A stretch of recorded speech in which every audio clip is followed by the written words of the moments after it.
Azul et bienvenue sur le plateau de YAL TV et dans l'émission Expression Directe. L'émission revient après une éclipse de quelques jours. Nous sommes là grâce à vos encouragements. Vous êtes nombreux à manifester votre intérêt pour notre émission, à nous encourager et c'est pour cela que nous sommes revenus.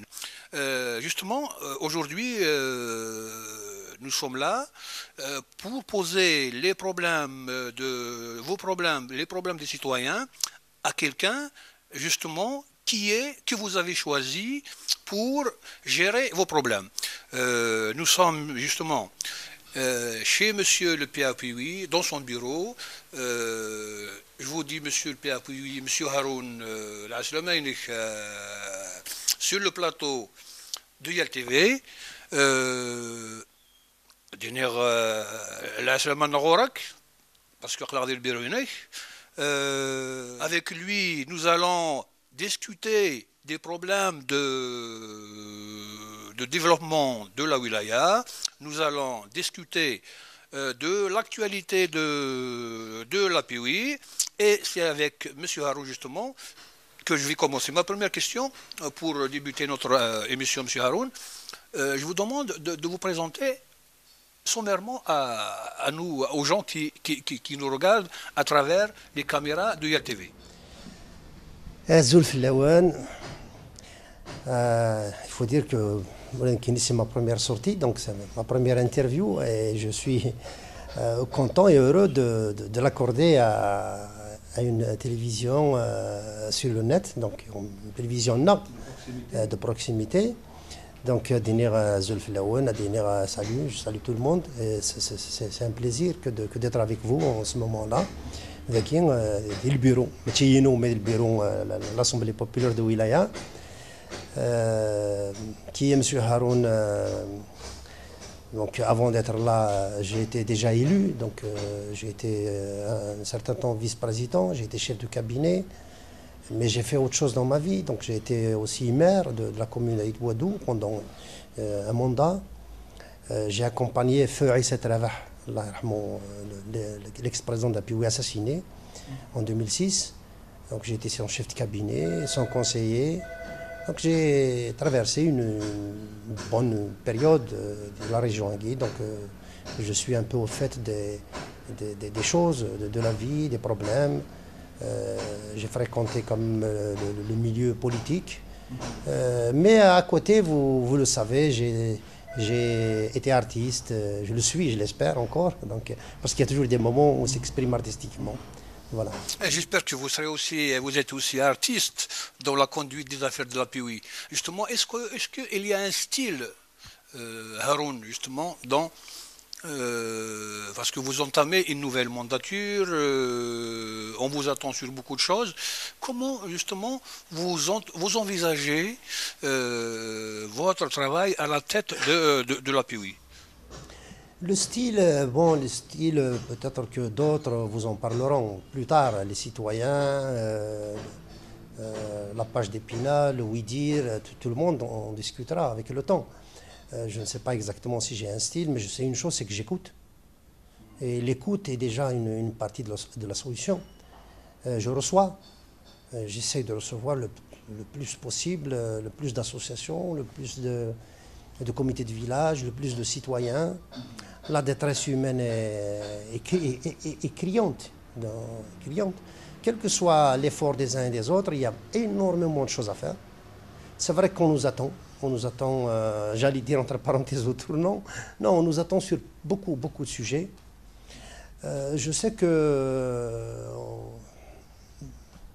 au vu de mon expérience dans le cadre artistique, dans le cadre associatif, donc je reçois beaucoup de sollicitations.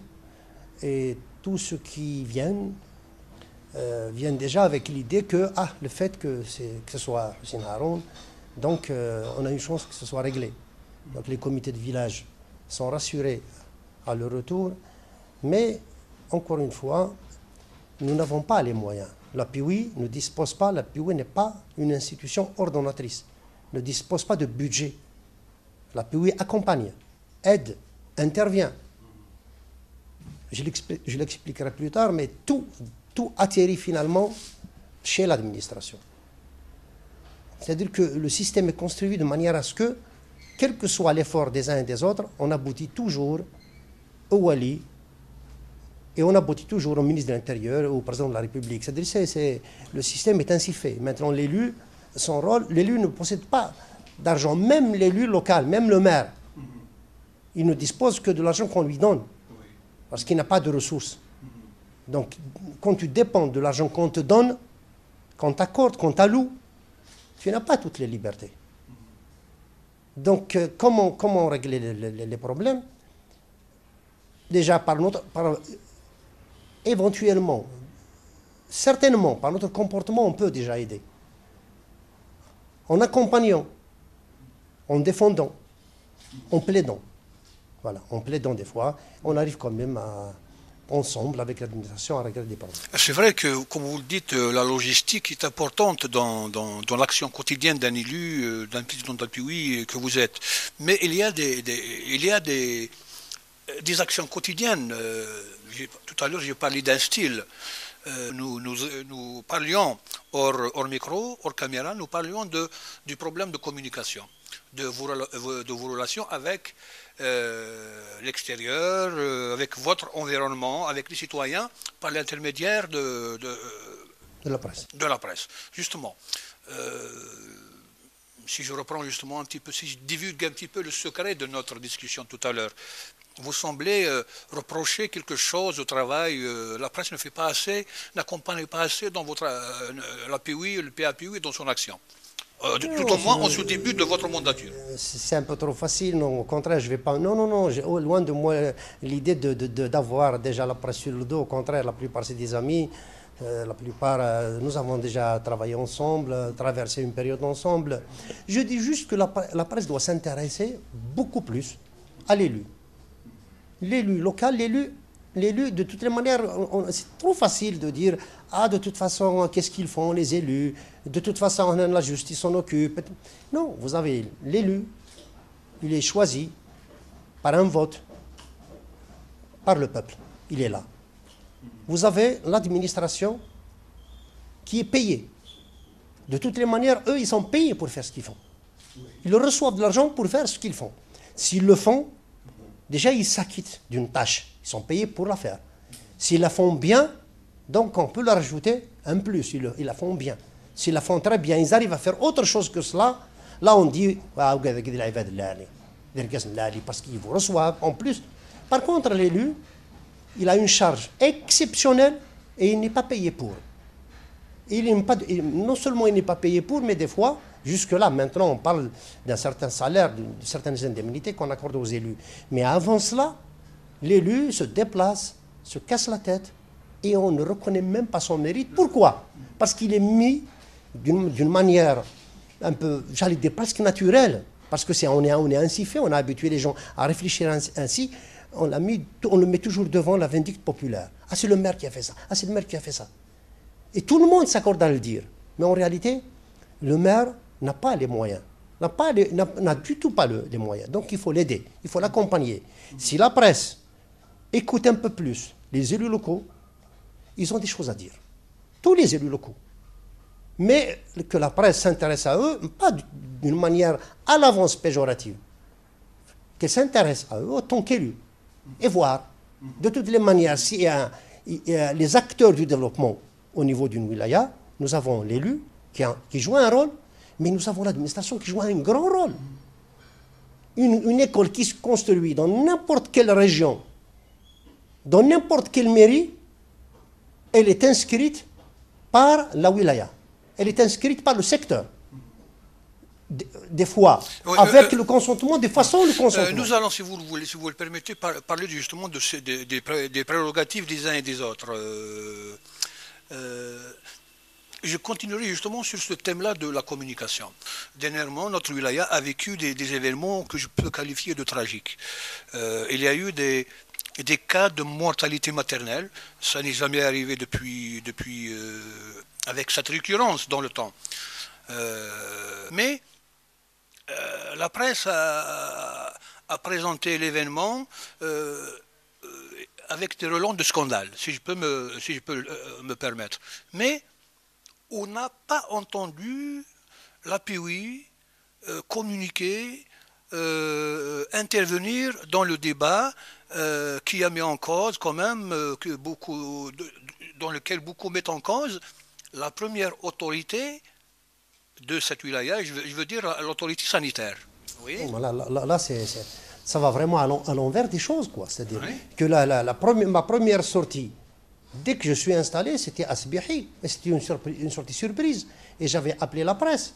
Et c'était à partir de là que tout a commencé. Donc, on s'est intéressé de près à cela. Vous avez parlé de style. Je reviens au style, justement. C'est que j'ai imprimé une autre façon de voir au niveau de la POI. Ce sont les commissions qui travaillent. Ce que nous n'avons pas vécu il y a 5 ou 6 ans en arrière. Là, nous avons les commissions qui travaillent d'arrache-pied matin et soir. Et la commission santé s'est déplacée au moins une dizaine de fois. A entendu le DSP combien de fois? A entendu le directeur de l'hôpital, du CHU combien de fois? On a même créé une espèce de confrontation, sans qu'on cherche automatiquement à créer la contradiction, mais on a essayé de situer les responsabilités. Nous nous sommes intéressés, et si la presse justement a parlé, s'est appuyée sur les visites de la POI. Donc la POI a été présente, je dirais même omniprésente dans ce cas-là. Omniprésente dans ce cas-là.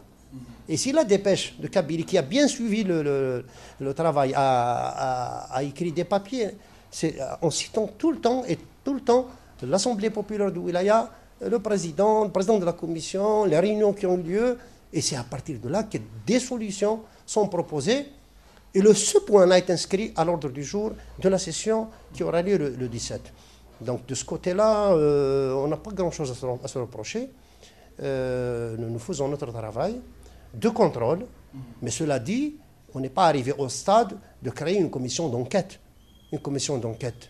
Et c'est toute une machine, et on la crée éventuellement si la situation l'exige. Jusque-là, il y a écoute de part et d'autre, il y a des propositions, le ministre s'est déplacé, il y a eu entretien avec le ministre, il y a des solutions en vue, nous attendons, et nous travaillons toujours, et nous continuons. Peut-être que votre action n'a pas été assez visible, hein, la balle, la pierre est dans le jardin de la presse, mais moi je persiste à dire aussi qu'elle est aussi dans la vôtre parce que vous n'avez pas vous n'avez pas été assez percutant, assez pertinent envers les autres. Bon, vous avez cité un média non, je qui a persiste à vous répondre qui a que c'est fait son votre point de travail, vue. Non. On n'est pas là pour juger les uns les autres. Non. Oui, d'accord. Je persiste à répondre. Bien. Que oui, monsieur Haroun, nous avons été présents, la presse a été présente, certains journaux ont bien repris, oui. d'autres peut-être ne sont pas intéressés ou n'ont pas jugé utile. N'ont pas été informés peut-être. Cela dit, ce qu'il fallait faire, ce que nous jugions, ce dont nous étions capables de faire, nous l'avons fait. Très bien. Très bien. Monsieur Haroun, on va faire aussi un peu de pédagogie avec, si vous le permettez. Je vous demanderai de nous rappeler un petit peu l'émission, les attributions de la POI. À quoi sert une POI? À quoi sert une POI? Là, il faut une dissertation. Oui, pourquoi pas? Il faut une heure de temps. À quoi servent les institutions élues? Voilà. Vous savez, la POI, à quoi sert la PN? À quoi sert? C'est une institution élue. Donc, les élus, c'est une institution de contrôle. Je ne dis pas qu'elle légifère, mais c'est une institution aussi qui vote le budget de Wilaya, qui oriente le budget de Wilaya. C'est une institution qui écoute, qui règle des problèmes, qui écoute aussi les maires, qui intervient dans le développement. Il y a de nouvelles attributions parce qu'elle peut aussi proposer des chantiers importants pour la Wilaya. Elle est aussi, malheureusement ou heureusement, elle est aussi une courroie de transmission. Il y a un lien entre le citoyen et l'administration. Donc il y a maintenant, elle a sa mission, elle s'étend sur le territoire de la Wilaya. Et elle s'intéresse à tout ce qui peut toucher de près ou de loin dans sa vie, la Wilaya. Voilà le rôle de la POI. Cela dit, ce n'est pas un conseil général, parce qu'à ce moment-là, un conseil général dans d'autres pays dispose d'une enveloppe. Ce qui manque à l'Assemblée populaire de Wilaya, c'est peut-être cela. Mais nous n'avons que le budget de Wilaya. Le budget de Wilaya, il est minime. Et il concerne la moitié, comme vous le savez, va vers la garde communale, prend en charge la garde communale. Ce qui reste va au fonctionnement de la Wilaya. Et le peu qui reste, il est distribué pour aider les associations à pouvoir au moins exister. Et on arrive aussi en appoint aux communes, intervenir, inscrire de petits projets aux communes pour compléter les PCD. Et là, nous avons une prérogative que j'espère que nous assumerons et assurerons, c'est celle de proposer, dans le cadre du sectoriel, de grands projets de la wilaya. Il y a une participation directe au sectoriel. Parce que le gros du budget d'une wilaya, c'est le sectoriel. Et le sectoriel, jusque-là, est la propriété du wali. Quand je dis le wali, donc l'administration, donc les directions. Avant la PIOUI ne peut pas décider s'il faut construire un CEM ou un lycée quelque part. Vous me donnez justement une bonne accroche, comme on dit dans notre jargon journalistique, pour parler justement de l'exercice des prérogatives d'un organe élu comme la PIOUI. On a beaucoup entendu parler à chaque occasion, à chaque élection. On a entendu beaucoup de gens reprocher à l'État d'exercer un monopole sur les institutions élues, de brider un petit peu l'action des élus. Est-ce que vous avez ressenti ça en ce début de votre exercice en tant que PAPIOUI? Non, pas spécialement, mais le fait déjà, en fait, on accepte d'évoluer dans une situation donnée, dans un système donné. Nous sommes peut-être en démocratie, mais la démocratie, on la vit différemment. L'élu la vit différemment d'un commis de l'État. Les prérogatives revenant à l'élu, ce n'est pas du ressort de la wilaya, c'est du ressort de la PN. Donc ça se décide en haut, ça ne se décide pas ici. Et à contre-coup, nous recevons cela sur la tête. Donc nous n'avons pas les prérogatives qu'il faut, la liberté qu'il faut. Nous nous référons toujours à l'administration. Donc on arrache pour le citoyen, on aide le citoyen, mais chez qui? Toujours à l'administration. Je ne peux pas tout de suite du tiroir prendre une décision et aider un comité de village. Je dis oui, je vais vous aider. Mais je dois avoir un entretien avec le wali. Et je dois convaincre le wali ou les institutions qu'il faut inscrire telle route pour telle commune. Je dirais qu'ils ont, ce comité a de la chance parce qu'il est quand même arrivé à rencontrer le président d'APIOUI, à le convaincre pour qu'à son tour le président d'APIOUI ou ses commissions arrivent à convaincre l'administration pour inscrire ce projet. Nous avons 1400 ou 1500 comités de village.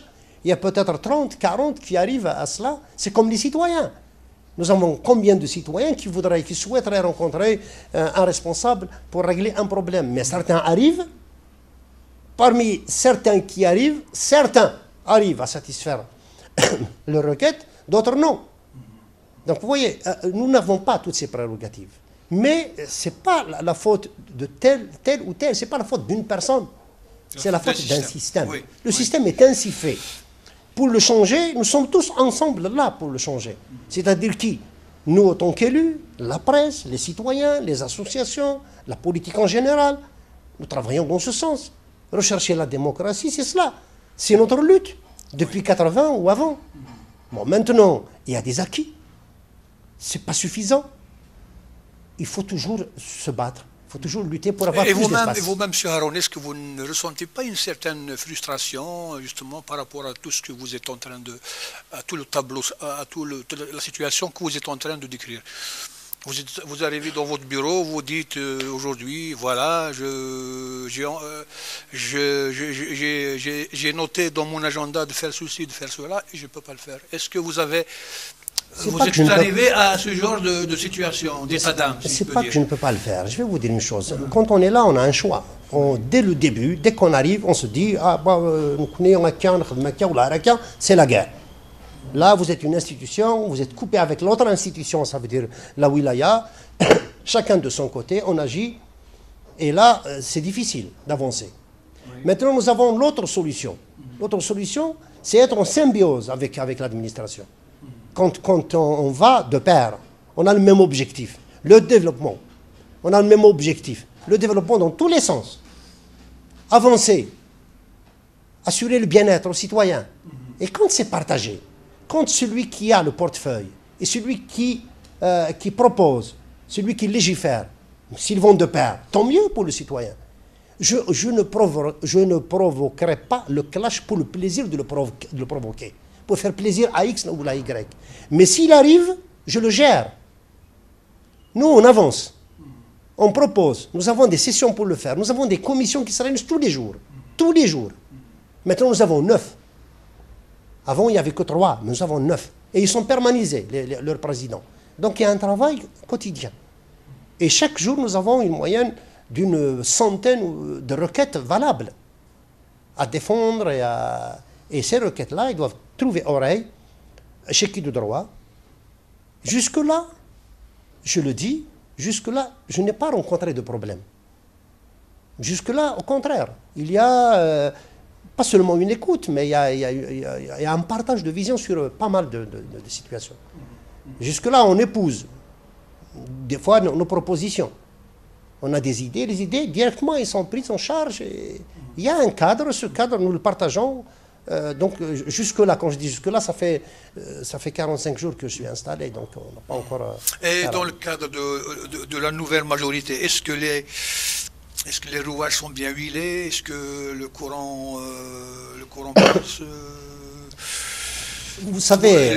Est-ce que c'est de bon augure pour l'avenir, justement, du mandat que vous êtes en train de... Vous savez, quand on gère comme ça une entente, une coalition entre les partis politiques dans une institution comme la POI, ce n'est pas toujours facile. Mais encore une fois, nous faisons nos réunions, moi j'ai un exécutif tous les 15 jours, l'exécutif regroupe les vice-présidents et les présidents de commission, donc nous sommes 15 à nous réunir tous les 15 jours pour préparer, nous faisons un briefing et un débriefing pour préparer la quinzaine à venir et ainsi de suite. Nous n'avons pas de problème à signaler. Nous travaillons dans l'ambiance, dans le respect. Oui. Et je crois que vous avez parlé encore une fois de méthodes à imprimer. Une de mes méthodes, c'est de laisser les autres travailler et de m'effacer. Et tout le temps. Même les présidents de commission, j'ai permis, je l'ai dit, j'ai encouragé les présidents de commission à travailler avec la presse. J'ai permis aux journalistes d'assister aux commissions, chose qui n'a jamais existé. Venez à l'intérieur. Avant, c'était des huis clos. Mais j'ai autorisé, j'ai dit aux présidents de commission, vous n'avez rien à cacher. Et les directeurs que vous allez inviter, s'ils ont quelque chose à cacher, ils n'ont qu'à ne pas venir. Mais s'ils viennent, les journalistes sont là. C'est une information qui n'est pas partagée, vous le faites bien de le dire. Les journalistes vont le savoir et seront justement, je l'espère, nombreux à assister. Je vous informe que j'informe les journalistes quotidiennement. Très bien. Les commissions sont ouvertes. Justement, M. Haroun, c'est une bonne initiative à encourager, c'est vrai, comme vous dites, ça ne s'est jamais fait par le passé. C'est une très bonne initiative, ça a le mérite d'être encouragé et salué. Justement, on vient d'évoquer le passé. Est-ce que vous avez une petite appréciation sur le bilan qui vient du mandat qui vient de s'achever? Comment vous l'appréciez? Vous savez, je fais partie du mandat, donc je n'ai pas, j'allais dire, je n'ai pas à faire harakiri, je n'ai pas à tirer sur moi-même. J'ai été un élu, j'ai joué mon rôle. Non, il ne s'agit pas de faire le bilan des personnes, voilà. Il s'agit de faire le bilan du développement. Qu'est-ce qui a été fait, qu'est-ce qui reste à faire? Est-ce que vous avez, quand je dis le bilan, j'entends aussi le groupe politique auquel nous avons toujours des choses, nous avons toujours des critiques à faire. Alors, moi, si j'ai une critique, mais alors je n'ai pas cessé de la faire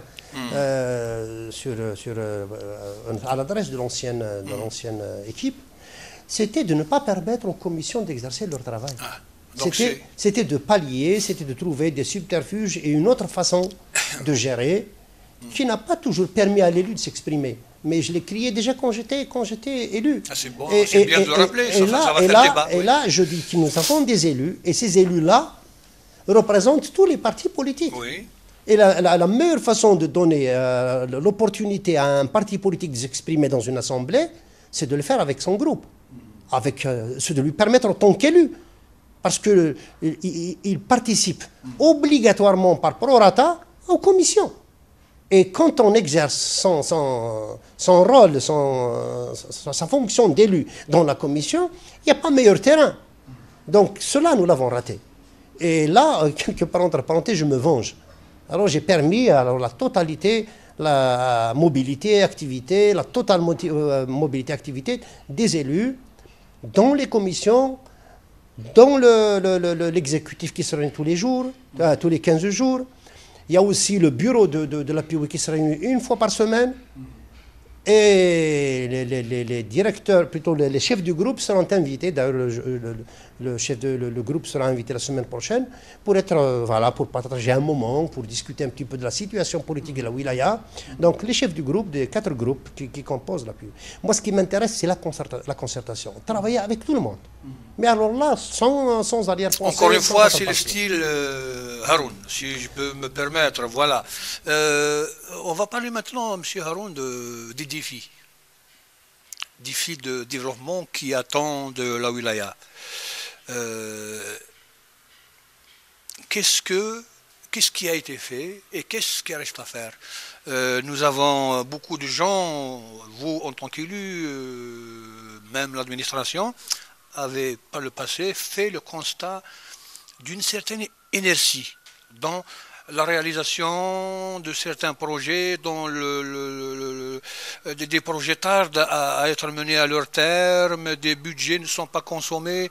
Alors, cette situation, vous la déplorez comme tout le monde, j'imagine. Non, effectivement, il y a un retard, un grand retard. Ce qui est en train de se faire est important. Mais il aurait dû être fait il y a 10 ans. Quand on attend la rocade nord, c'est un bijou qui va se faire.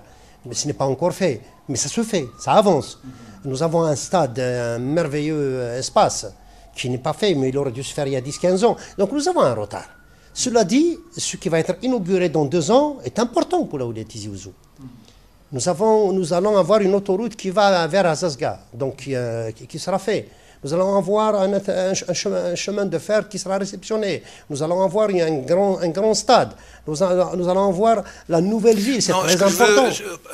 Pardonnez-moi, M. Haroun, de vous interrompre. La question que je vous ai posée, quels sont les axes de travail, quelle est la stratégie de M. Haroun et de la POI pour juguler justement cette inertie qui gêne un petit peu la roue du développement de notre wilaya? Je ne parle pas d'inertie. Je dis que la roue tourne maintenant.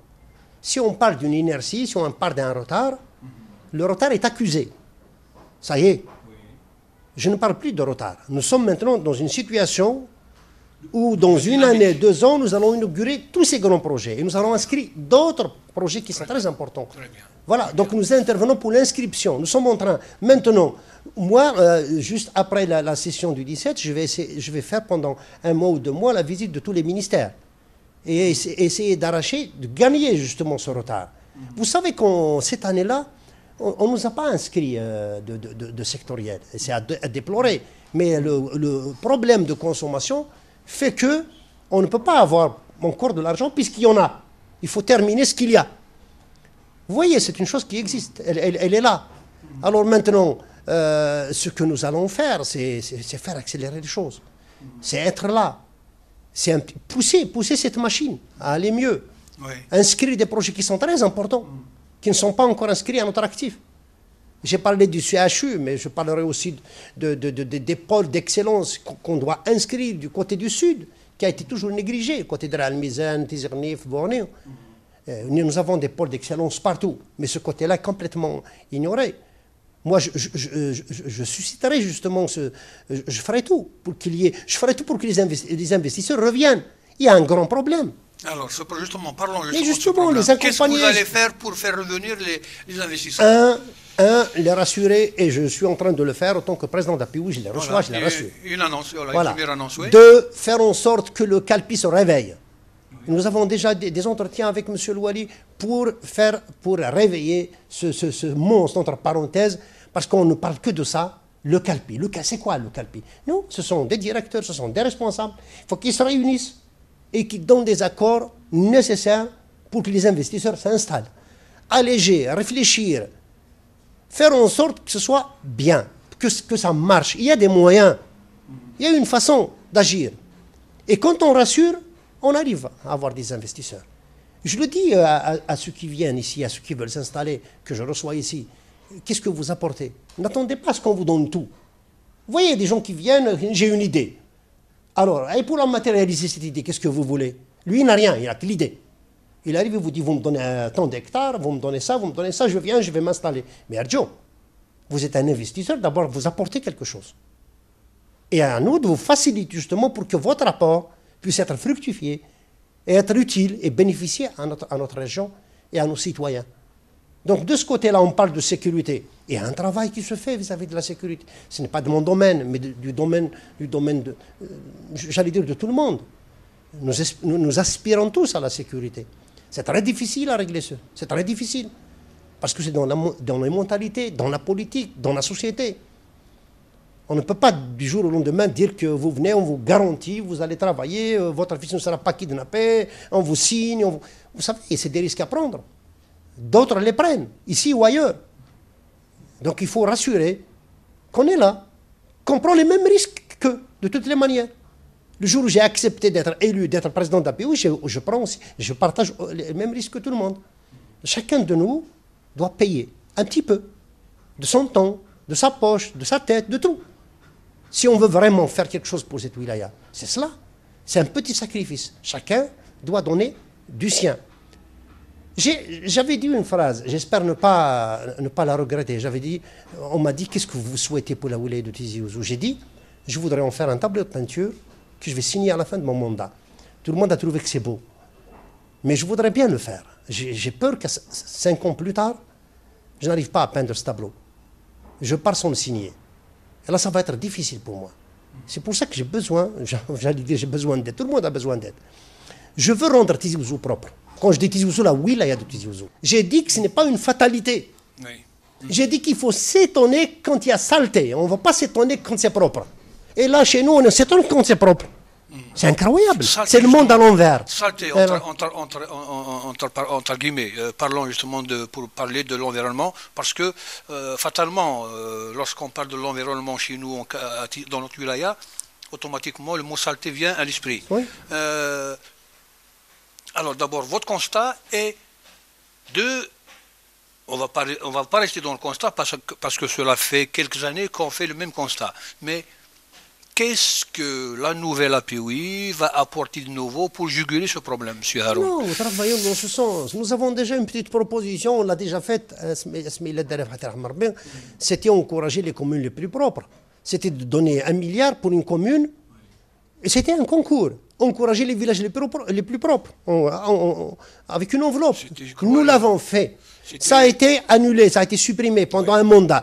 Ben, je m'engage déjà à reconduire ce concours. Ça, c'est un petit geste. Mais le fait qu'il y ait concours, que les gens s'intéressent... Il y a de l'émulation, oui.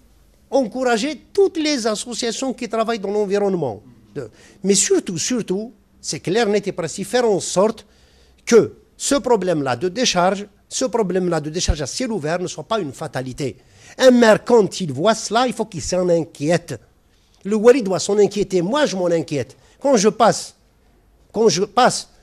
chez moi, je vais visiter un village sur la route, les accotements doivent être propres. C'est fini, on ne doit plus voir cela. Il y a des solutions. Déjà, nous nous sommes mis d'accord sur pas mal de solutions qui vont venir avec l'administration. Les entreprises, créer des entreprises de nettoyage ou de nettoiement. Les encourager, les créer. Vous savez que l'ONSEG est en train de mettre beaucoup d'argent à la CNAC pour autre chose, alors qu'on peut tout simplement faire un programme. S'intéresser à cela. Nous avons décidé en 2007 de considérer l'année 2007 comme année de l'environnement avec le Wali, M. Mazouzi. Nous avons travaillé pendant une année ensemble, et c'était là qu'on a instauré ce fameux concours. Ça a duré une année. Maintenant, on nous répond par des hamalat, des campagnes de nettoyage. Non, ça ne marche pas. Il faut créer un réflexe. Il faut un réflexe automatique. Il faudrait que quelqu'un, tous les jours, quelqu'un se réveille le matin, il monte sur son camion, il démarre et il ramasse. C'est son boulot. Et il jette. Le lendemain, il fait pareil. Ce n'est plus la commune. La commune n'a pas les moyens de faire ça. Ce sont des entreprises. Chaque commune en aura une ou deux. Il y aura un budget pour cela. Permettre aux maires de payer une entreprise. La CNAC peut en créer. Il y en a certains, il y en a deux ou trois qui ne sont pas encouragés. Maintenant, ce ne sera plus des encouragements, ce sera des obligations. Donc, ce sera des niches d'investissement qui seront créées dans le domaine de l'environnement. Nous avons maintenant des propositions de tri. Est-ce que vous, pardonnez-moi, parce que c'est important ce que vous annoncez, est-ce qu'on peut dire que c'est une annonce que vous faites? L'APOI envisage justement de lancer ce projet, ce programme? L'APOI, non, vous encouragez, vous? Non seulement je le dis, mais il sera dans mon discours du 17 mars, mais cet avis est partagé aussi par l'administration. Vous nous donnez une exclusivité pour IATV. Mais c'est partagé par l'administration. Et normalement, à partir du mois d'avril ou mois de mai, on verra ça sur le terrain. Nous sommes pris par les intempéries, la situation est en l'état, mais il va y avoir des interventions. Ceci n'exclut pas le civisme. Oui, ceci n'exclut pas le travail des associations. Et je dis bravo à mademoiselle Chérif Safia, qui fait un travail titanesque en matière d'environnement, avec son association Astou d'Aït Malem, par exemple. Ouais. Donc nous avons des associations, madame... je ne vais pas les citer ici, mais il y en a tellement qui font un travail. Madame Lamrous. Donc nous sommes en train de les aider. Moi, j'ouvre. L'institution est ouverte. Je permets à toutes les associations qui émettent le vœu de travailler dans l'institution, au sein de l'institution, j'ouvre les locaux, j'ouvre les salles, y compris la salle de délibération quand il s'agit de faire un séminaire, de faire une activité. Voilà. Tout à fait, M. Haroun. On vient de parler de l'environnement. Ce n'est pas le seul secteur qui a besoin d'être mis à niveau. Beaucoup de secteurs ont besoin de cet effort de redressement, de cet effort de remise sur les rails. Oui, mais non, voilà. Non, je suis d'accord avec vous. Parce qu'il faut les citer en je partage, mais celui... Non, mais pourquoi on va parler par exemple du logement. Est-ce que notre wilaya... Pardon, quand je parle de l'environnement, parce que l'environnement, nous le vivons tous les matins, nous le voyons. Oui. Il crève les yeux. Oui, j'ai dit, nous le rencontrons et on passe dessus. On passe dessus, on l'accepte. C'est ça qui est grave. Maintenant... Donc il y a l'image de la wilaya qui est dégradée aussi, c'est important. Nous avons la belle Kabylie, il faut qu'elle soit belle. Oui. On a tellement dit rebelle. Elle est belle avant tout. Avant d'être rebelle, elle est belle, la Kabylie. Il faut lui restituer son image de belle. D'abord. Sa beauté. Ouais. Sa beauté. Et là, malheureusement, la beauté est à... Je dirais que la ville est amochée, c'est dommage. Et quand on sort, quand on rentre en profondeur dans les villages, on est inquiété. Oui. Parce que là, les déchets arrivent. Un jour, quelqu'un m'a dit, qu'est-ce que vous pouvez demander au président de la République si vous l'avez devant vous? Le président de la République. Alors j'ai eu un réflexe, je lui ai dit, je vais lui demander de faire un tout petit discours et de dire, je ne veux plus voir de canettes de bière sur les routes. Et je sais que s'il le dit, mais il y a une machine infernale qui va bouger. Il n'y aura plus rien à ce moment-là. Et partout, l'administration va, tout ce qu'il dit, tout ce qu'on ordonne d'en haut, s'applique. On trouve toujours les moyens. Et pour arriver à régler ce problème, il faut vraiment qu'on se mobilise. Il faut qu'on se dise, ça, c'est un problème, et le reste, on le laisse de côté un moment. On le met entre parenthèses. Ça ne veut pas dire qu'il va s'arrêter. D'autres vont s'en occuper, il n'y a pas de problème. Mais le problème de l'environnement est crucial. Oui, tout à fait. Il est lié à tout. Tout à fait, je suis tout à fait d'accord avec vous. Cela dit, vous avez parlé du logement. Mais le grand problème encore reste le logement. Le 80, je dis peut-être 70% des requêtes que je reçois concernent le logement. Soit c'est des recours parce que des personnes n'ont pas reçu des logements promis, soit les logements qu'ils ont reçus n'ont pas été octroyés. Donc il y a un tas de problèmes.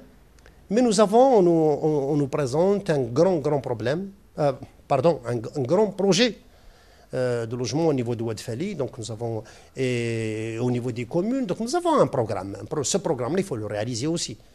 Parce qu'on peut revenir aussi sur l'outil de travail. Il y a un manque d'entreprises.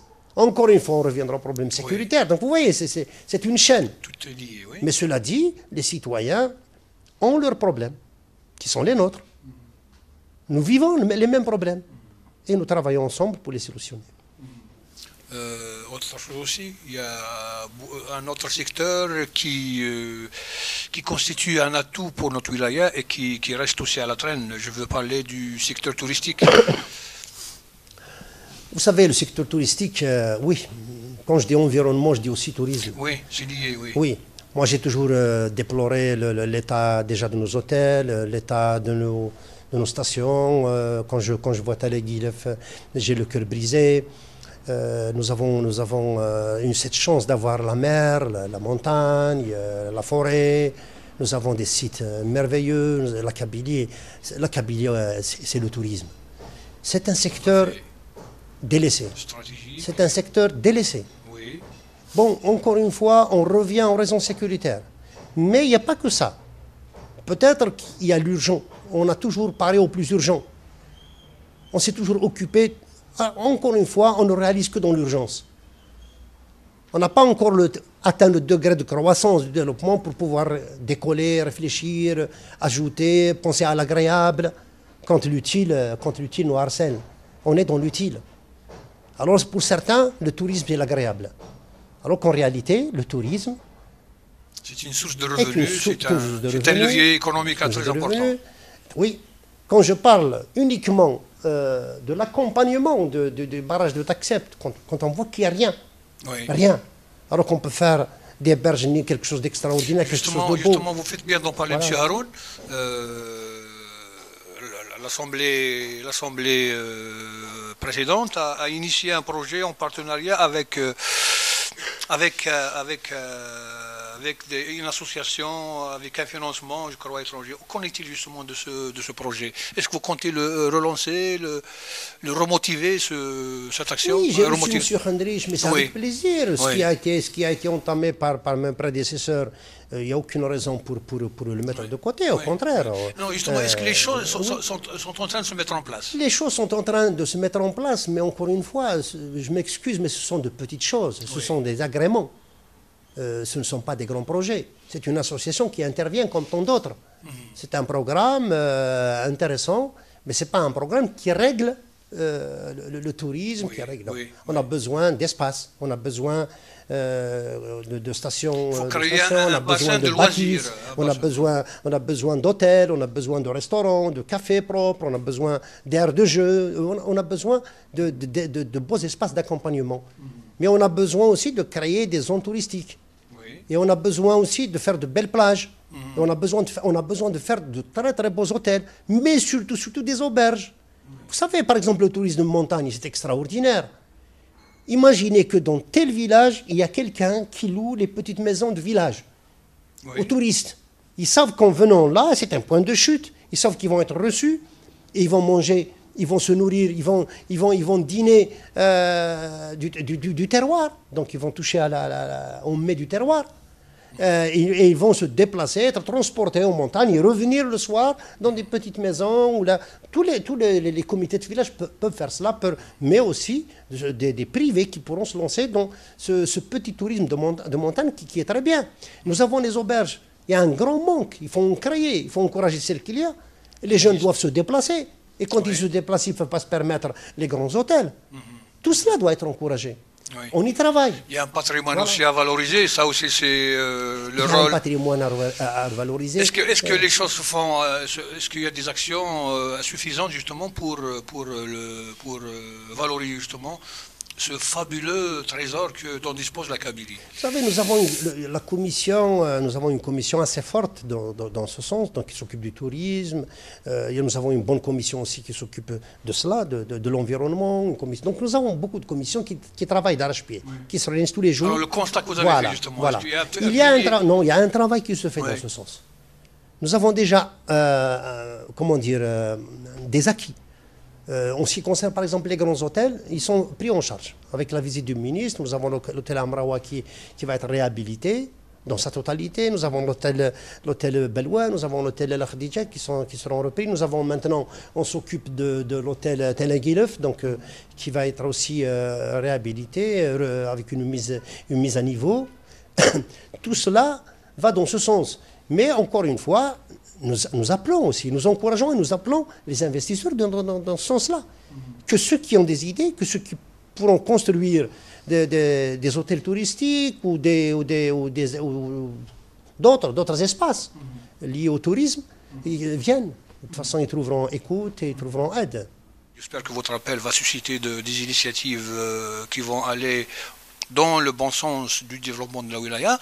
Le temps est passé très vite, M. Haroun. Oui, je l'ai remarqué. Vous voyez que le débat a été passionnant. Un dernier mot, M. Haroun. Bon, le dernier mot, d'abord, je vous remercie. Je remercie ceux qui écoutent et voient YAL-TV. Donc, je les salue. Je dis que la tâche est difficile, mais le jour où nous avons accepté je n'allais pas dire de l'apprendre, mais d'être là, donc nous avons accepté tout. Donc, il n'y a aucun problème. Nous sommes là. Nous allons faire ce que nous pourrons. Dans l'intérêt du citoyen. En fait, c'est ça. Dans mon premier discours, je me rappelle, j'ai dit, nous sommes là dans l'intérêt du citoyen, mais surtout dans l'intérêt de la couche la plus démunie. Voilà, nous sommes obligés, malheureusement, dans une situation actuelle, de parer au plus urgent, au plus pressé, de travailler dans ce sens. J'espère qu'on va vraiment joindre l'utile à l'agréable, parce que le côté artistique me pousse vers l'agréable. Merci. C'est le côté un petit peu, c'est ce qui fait votre naturel optimiste. J'espère. Ça se voit dans votre regard. Si on n'est pas optimiste, ça ne sert à rien de vivre. Voilà. Je crois que ça garde les gens en vie quand on est optimiste. Tout à fait, tout à fait, tout à fait. Sur ce, sur votre beau sourire, M. Haroun, je dis merci à ceux qui nous regardent. Ainsi donc s'achève le rendez-vous d'aujourd'hui. Je remercie beaucoup M. Haroun de nous avoir accueillis pendant une bonne heure. Et encore une fois, on lui renouvelle nos excuses d'avoir un petit peu pris de son temps. Je sais qu'il a un agenda très chargé. Je crois que c'est un sacrifice qui vaut la peine d'être fait. Monsieur Haroun, on est conscient. Je vous dis donc merci de nous avoir suivis. À la prochaine.